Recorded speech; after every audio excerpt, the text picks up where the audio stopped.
It would be easier just to move in and live here. I doubt I'll get reimbursed for the cab.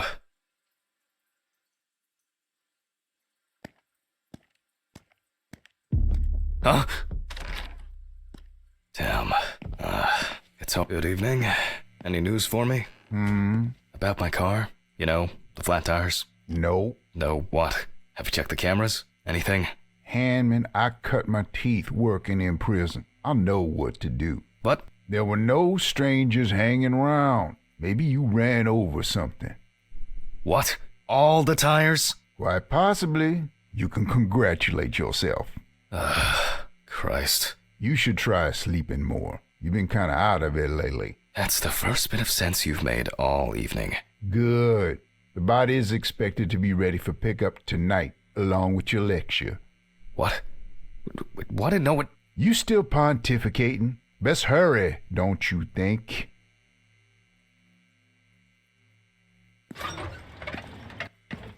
Fuck me. I don't have the strength for this today. Have I taken my pills today? Did I take it? I need to focus.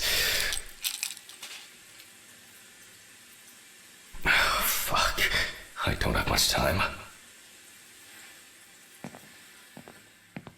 Okay. One by one, Jack. Take it easy. Oh, a burning issue indeed. Then I'll move on to the body. Ah, shit. The lecture. This is making me nervous.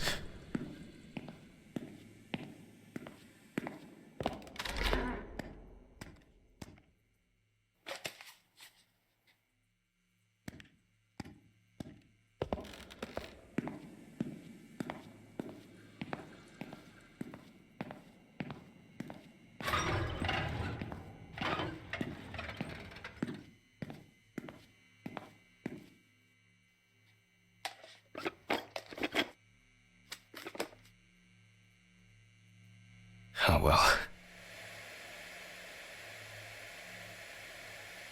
This is not the best framing.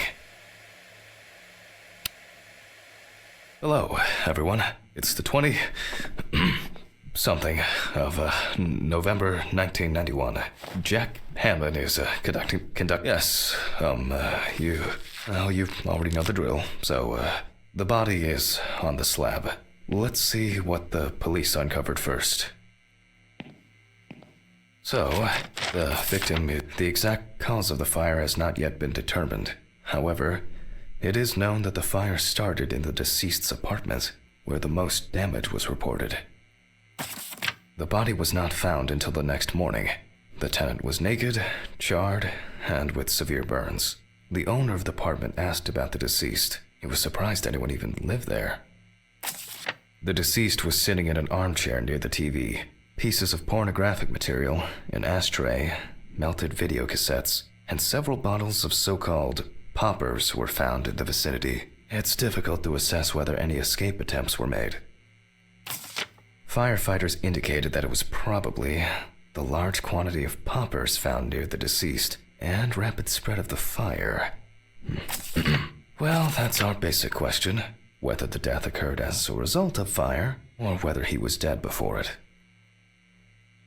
As you can see, the body is in quite an unusual pose. For the purpose of photographic documentation, we'll leave it like that for now.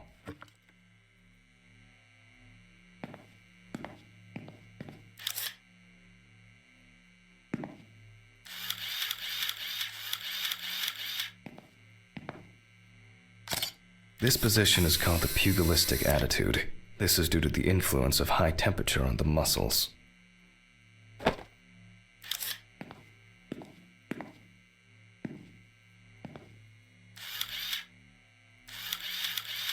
The fire reaches the skin first, then the soft tissue, until the skeletal muscles are exposed.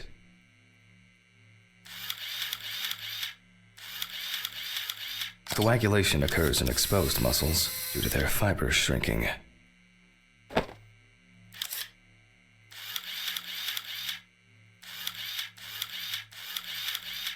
The extensors yield to the force of the flexors.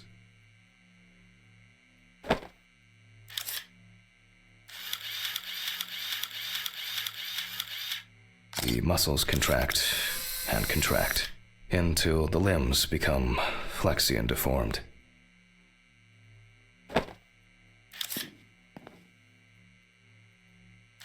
The upper ones are characterized by a triple bend, similar to a boxer holding his hands in front of him.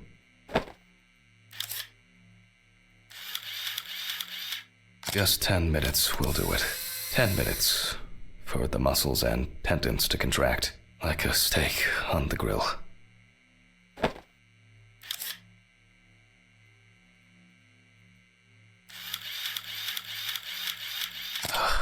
In the end, we're all just walking meat.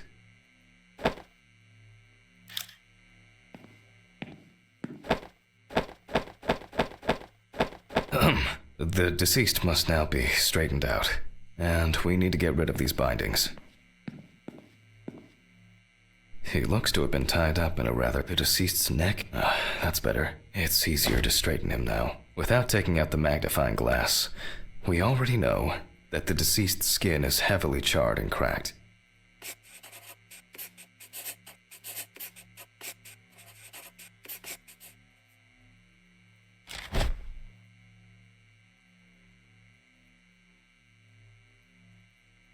As for the other detail, there are crow's feet visible near the eyes. Upper lip reveals front teeth. One of the incisors is broken. There's soot in the nostrils.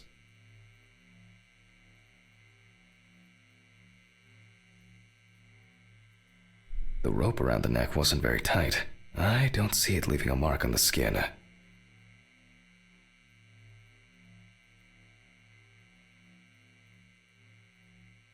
You can clearly see that this is primarily the front of the deceased that was exposed to fire.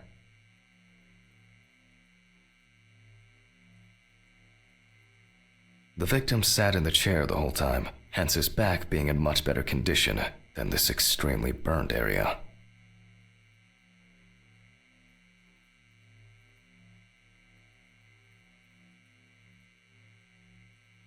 The rope marks around the wrists are deep and clearly visible.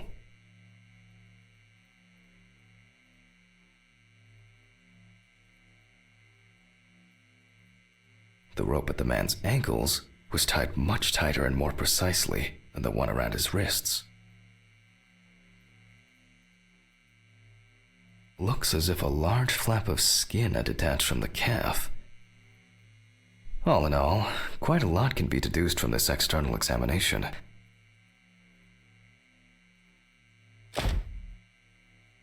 The eye clenching is a natural reaction of the body to high temperatures. Traces fail to indicate that the deceased suffocated before the fire took hold. Severe burns, covering approximately 80% of the epidermis. He appears to be loosely tied. However, this is the result of the corpse drying out. The predominance of 4th and 3rd degree burns.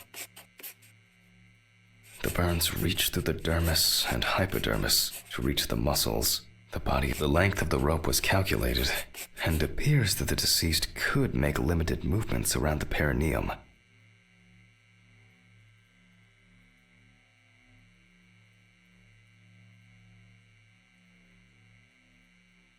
Soot in the nose appears when inhaling harmful and choking smoke.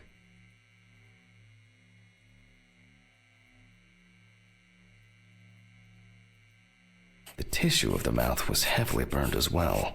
The teeth, however, makes me wonder. The conclusions are quite clear.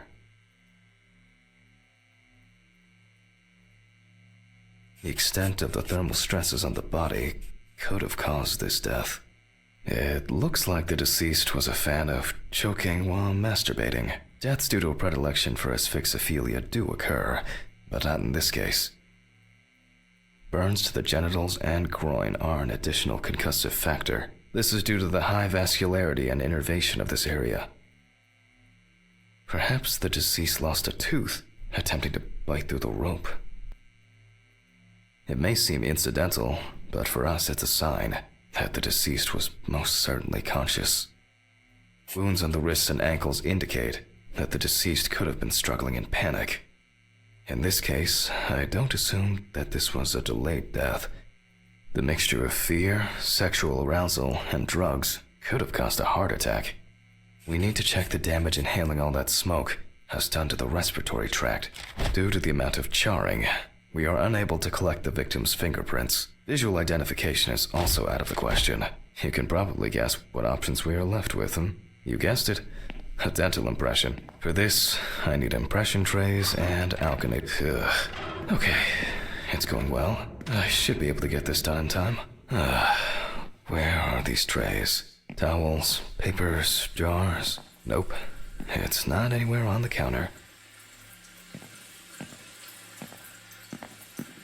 Maybe in this drawer. Oh, I'll warm this up in my hands.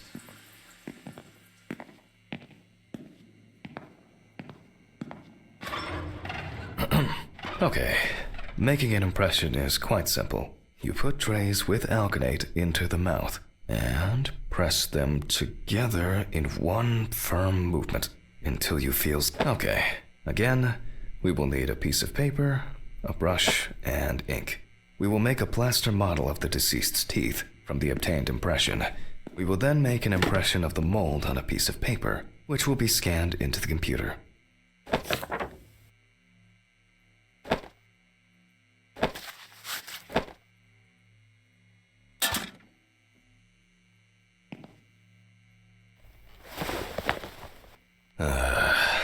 You see, it seems so simple and yet laborious.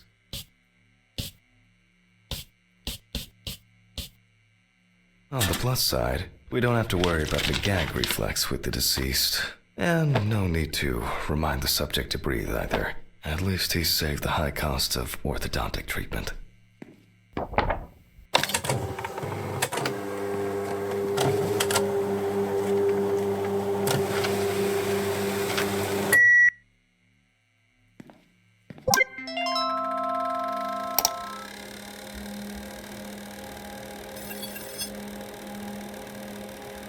Wow, who would have expected a match so soon? Well, the deceased is Richard Jacobson, 47 years old. He had a criminal record and was recently in court for... Oh, wow. For not returning a videotape to the rental shop. Oh, Jesus.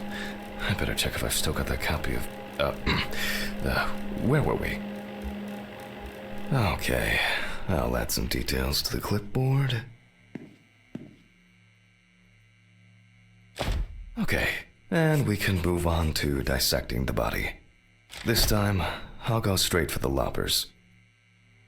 I'll slice it piece by piece. Let me start here. I push hard several times.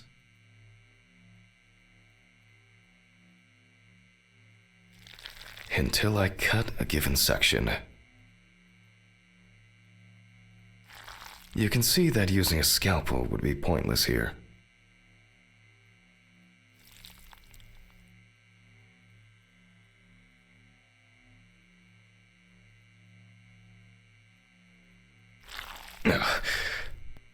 Solid crunch.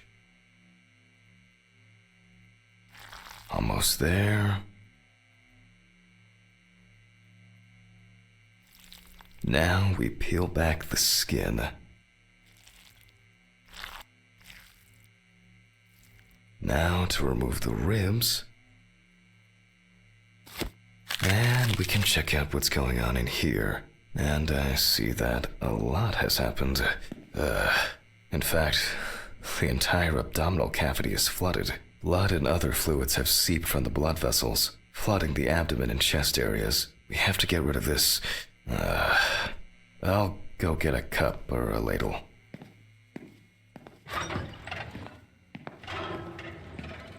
I think I saw one somewhere here. Aha. I don't have all night. I'm going to need a vacuum pump.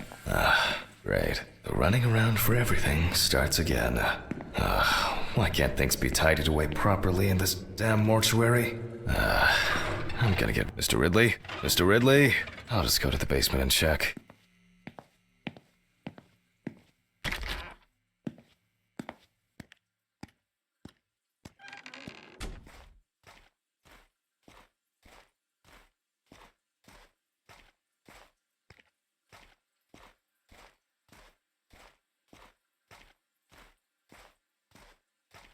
Jeez. I don't know what the for. Rusty scrap.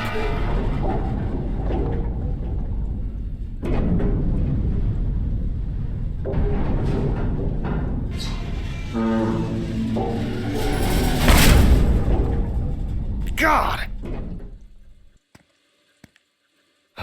Where is this infernal machine? Wow, that's heavy.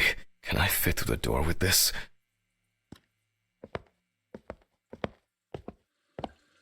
I swear I'm going to have an accident here one day. Like Alice, when she twisted her ankle on those stairs. We were supposed to go to the mountains then. It was supposed to be our first trip since... And Alice... Hammond! Because of me, as always, she had to... Hammond, are you talking to yourself or what? A letter. Fuck! Who delivers letters at this time? It's probably been sat in his office for ages. Just didn't want to move his lazy ass. So, we have the equipment. Now I have to place it somewhere close to the table. Phew. I can finally put this thing down. Alright, just... What? There's no tube? No one's used this for a long time. I apologize to you all once again.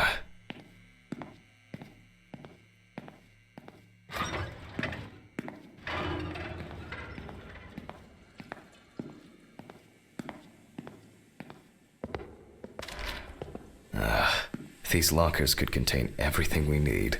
Or... screw it. There might be something in here. Yep.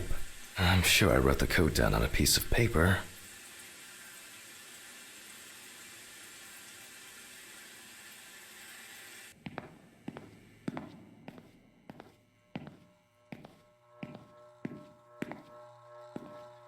Aha. 3649. Okay. 3649. 3649. 3749.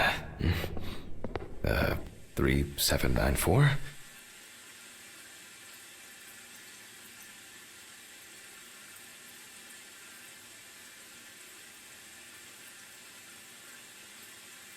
And my memory for numbers. What do we have here? Boxes of disinfectants, syringes, thread. Oh, some small trinkets. Antiseptics. Oh, that's interesting. What about here?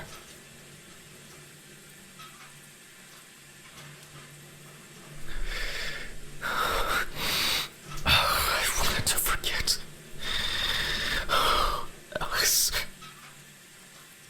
I regret so much. Every day. Every fucking day. I can't take it anymore. Oh, God. Please. I can't. How do Phone. Do not think. Just don't think.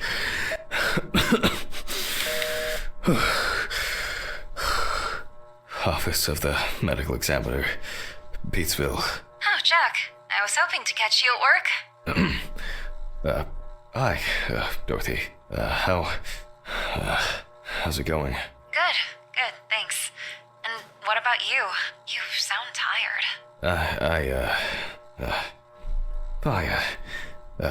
Tiring day at work. That's it. You scared me last time we spoke. I'm sorry. I didn't want to cause any trouble and say what I said. Jack, it's all right. You're not causing any trouble. I'm not surprised at all that. No, really. I mean it. Sorry. I just... I'm fed up with myself.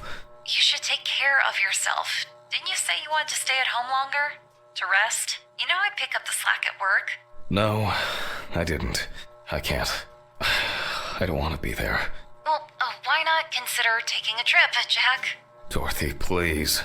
I really don't have the energy for this today. I just wish. Stop it. Why are you calling? Reminder about annual drug testing. I figured you probably didn't remember. Oh, yes. I've, had a lot going on.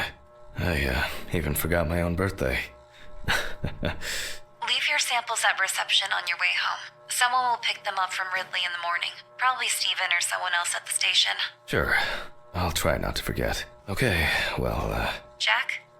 Try not to do anything stupid, okay? Alcohol, your medication. No, you shouldn't. I have it all under control. I should be getting back to work. The results should be in tomorrow. I'll call you when we know.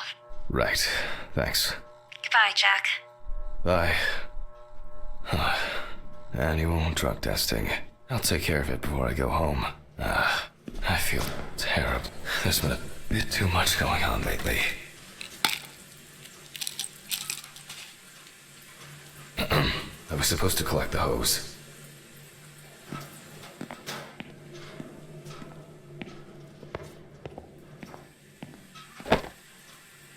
Focus on your work, Jack.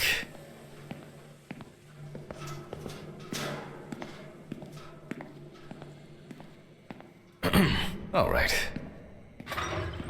Here I am. I hope that was the last long break in this session. So, let's connect the tube.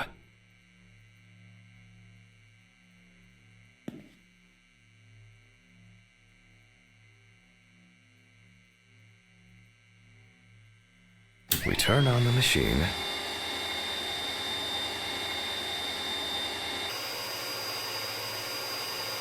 With this amount of fluid, there's no point in holding back.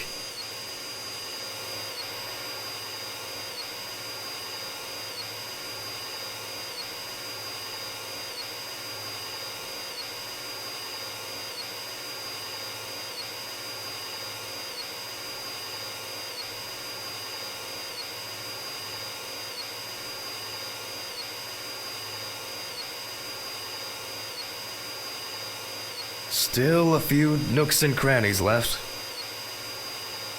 External examinations did not reveal any tissue defects that would reach the internal organs.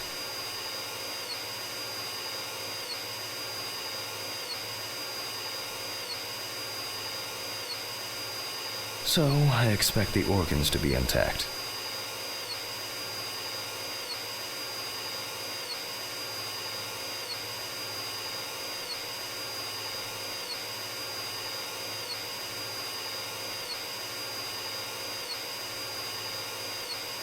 In a way, it's quite extraordinary.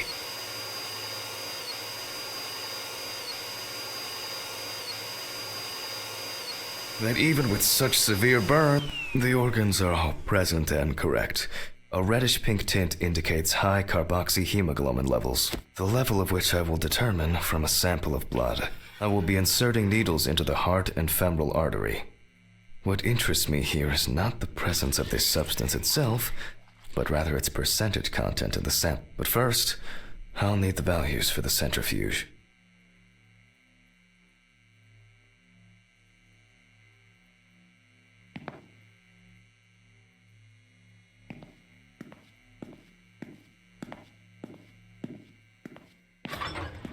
Ugh, I feel like I've been here forever.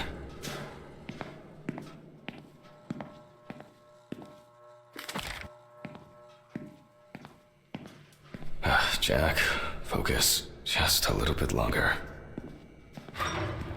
Corpses recovered from the site of fire may have very different and complex histories. Burning is only at the surface. Underneath, it may be a heart attack, stroke, or this particular case appears quite basic.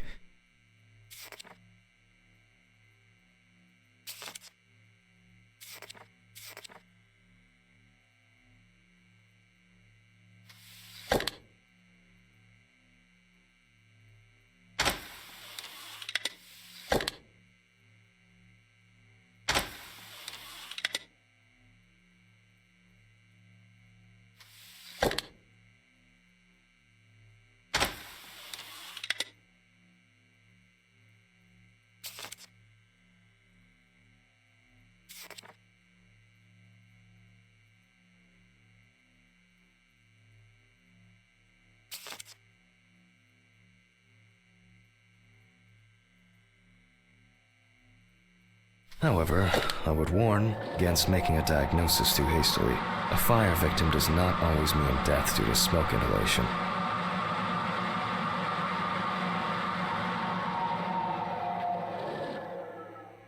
The centrifuge has completed its cycle. So, as usual, I will take the samples to the laboratory, and I'll be back with the results shortly.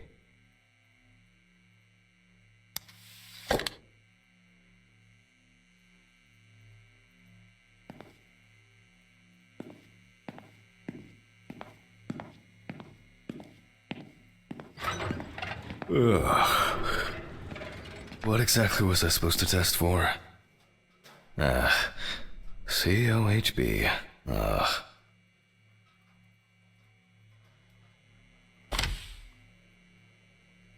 I'll take 2 milliliters of each sample.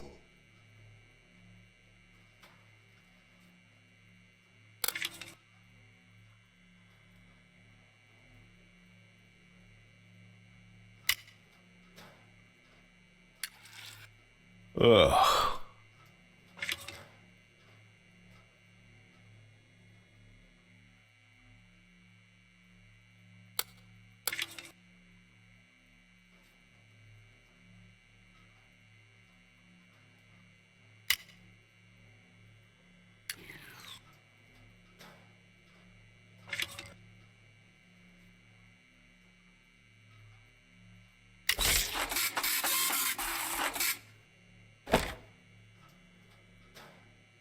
Well, confirmed. Death due to carbon monoxide poisoning. Carboxyhemoglobin levels at 84%. Alright, I'll note this down and perform a check of the organs.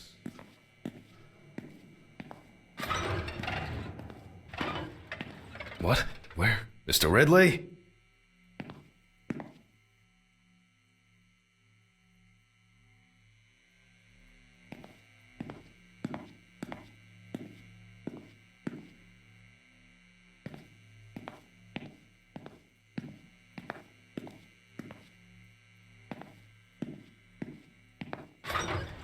Why did he take that fucking body?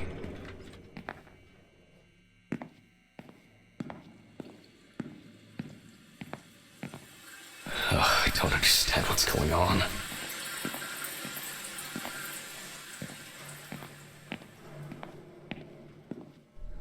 Maybe I think I'm just tired. What's wrong with me?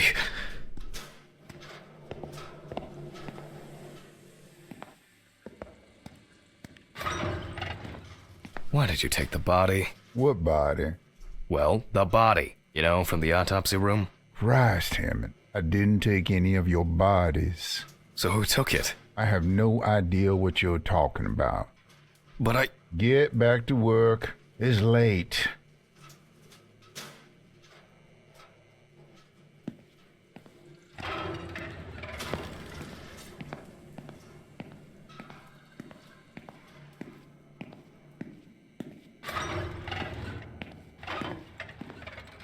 I think there's... I must have been seeing things. We can now be sure that the carboxyhemoglobin concentration was fatal. I think I should inspect the heart. The organ has a reddish pink tint, which results from the concentration of COHB and general congestion of the organ. Other than that, I can cross this off my list now.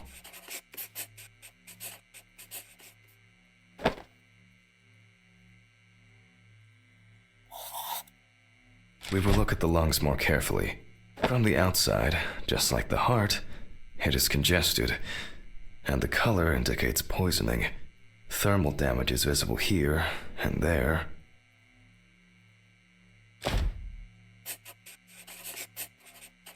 Enough of the external exam. It's time to grab the knife and dissect the lungs. I need to check for any obstruction, burns, or clots. Jesus.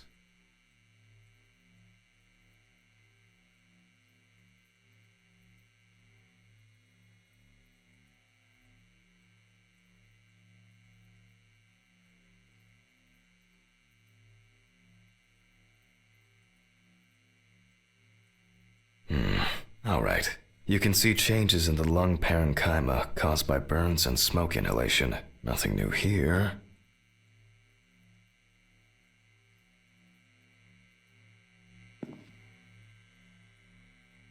So let's complete the notes. And let's check the trachea.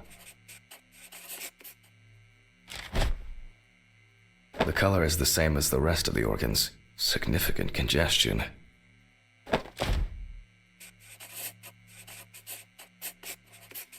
Let's see what it looks like inside. Okay, the final cut. There are visible burns inside, but what catches the eye the most is the amount of soot.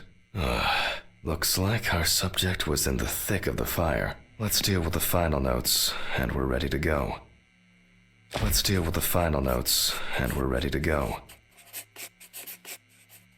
I considered the direct cause of death to be severe carbon monoxide poisoning, leading to extreme hypoxia of the body.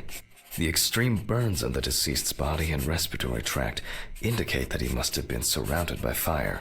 During the examination, no other factors were found that could have contributed to the victim's death. Environmental data does not indicate any third-party involvement.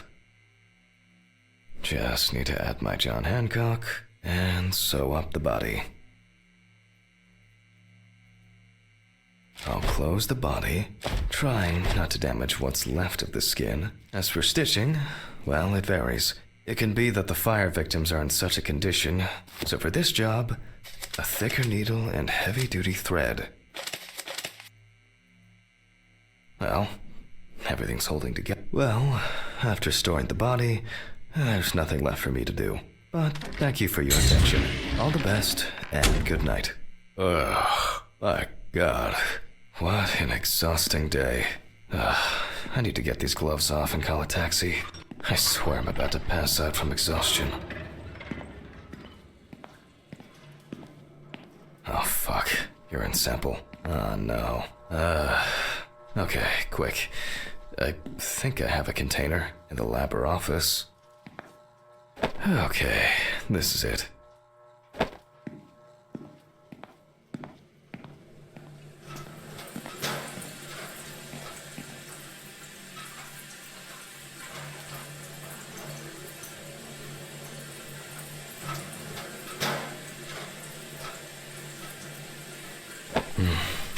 I'm dehydrated. I should drink more water.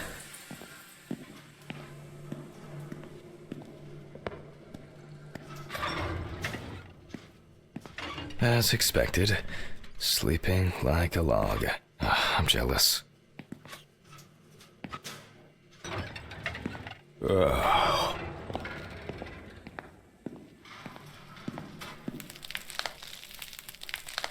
Fuck! What's going on here?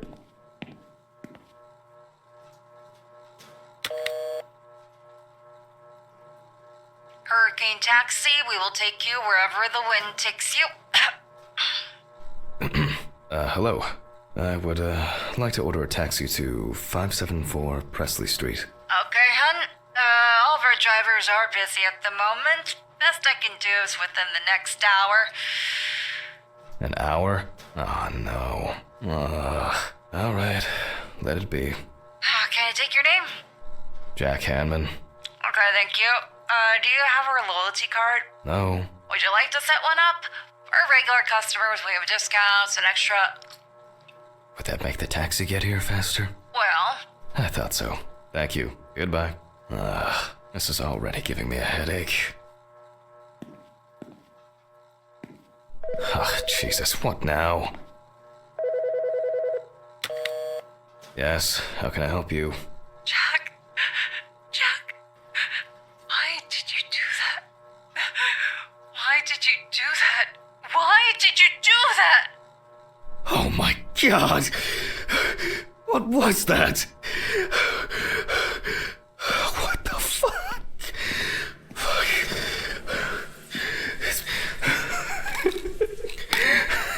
This was some kind of mistake. An hour here. I need a drink. Oh, strong.